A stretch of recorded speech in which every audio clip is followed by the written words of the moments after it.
Me mbështetjen e ambasadës austriake në Shqipëri, po zhvillohet një vizitë traditore e një delegacioni nga Ministria e Punës, Inspektorati i Punës dhe Policia Financiare e Austrisë. Kryeinspektori i Inspektoratit të Punës, Elio Muçaj, theksoi se qëllimi i vizitës është shkëmbimi i përvojave dhe forcimi i sistemit të inspektimit të punës në vend.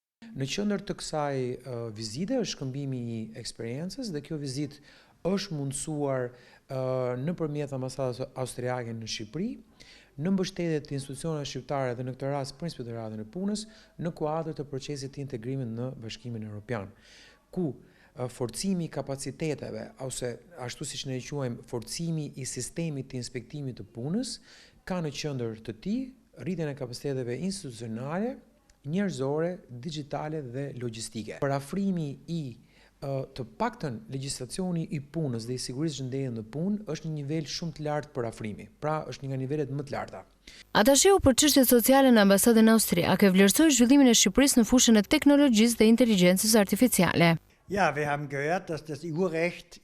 diskutimet që kemi bërë, kemi parë që Shqipëria, për sa i përket aspektit të mbrojtjes në punë dhe luftës së punës në DZS, ka krijuar legjislacionin e saj. Duhet të theksoj se në kuadrin ligjor dhe realizimin e detyrave, Shqipëria po përdor inteligjencën artificiale, e cila ndihmon dhe ne e shohim si përvojë për vendin tonë. Gjatë vizitës po zhvillohen takime dhe inspektime të përbashkëta në sektorin e ndërtimit. Në fokus të diskutimeve janë siguria dhe shëndeti në punë si dhe lufta kundër ekonomisë informale. Vizita pritet të thellojë bashkëpunimin mes dy vendeve dhe të sjellë praktika moderne për mbrojtjen e të drejtave të punëtorëve në Shqipëri.